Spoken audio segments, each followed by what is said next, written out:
My thoughts and prayers are with all those who are suffering as a result of this coronavirus outbreak, whether they're at home ill or whether they're in hospital. And here I really want to salute our hardworking doctors and nurses in the NHS, but also actually our network of clergy and readers and people in our parishes who are looking out for those who are ill.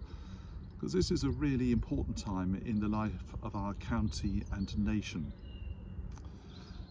Jesus says that the two great commandments are to love God with all our heart, soul and mind and strength, and to love our neighbour as ourselves. And I suppose for me at the moment, it's the accent on that second part, loving our neighbour at the moment, because there's a sort of tidal wave of panic going on at the moment and fear, which in a sense is understandable, but we need to resist that too as Christian people. We need to take responsibility for ourselves and our own health, and we need to abide by the government's medical advice and do all in our power to arrest the spread of this epidemic, but not at the expense of ignoring our neighbour. And I'm particularly concerned in our communities about those with underlying health issues, the frail and the elderly and the housebound, particularly as the government encourages those who are elderly to self-isolate. We know from last year when that survey was done of mental health problems in the county that the most vulnerable people are actually elderly people who are socially isolated. So put those things together and there could be real problems there which we need to be alert to. So if we are well, if we don't have underlying health problems, here's a real opportunity to serve our neighbours, to look out for those in our community, perhaps by just simply picking up the phone to check in that they're all right, or indeed offering to do their shopping for them. And when it comes to shopping, we've all seen pictures of empty shelves in our supermarkets as people panic buy.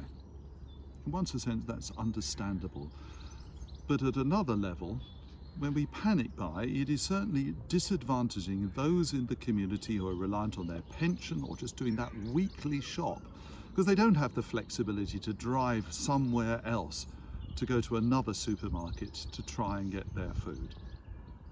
So we need to be sensible, but we also need to be generous and we need to be courageous. That's the accent that we need to bring to this crisis as we endeavour to serve our communities faithfully.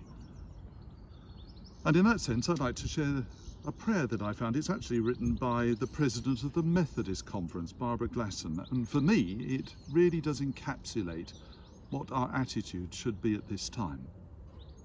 We're not a people of fear. We're a people of courage. We're not people who protect our own safety.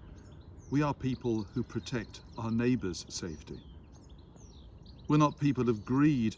We are people of generosity. We're your people, God, giving and loving wherever we are, whatever it costs, for as long as it takes, wherever you call us. And to that prayer, may we all say, Amen.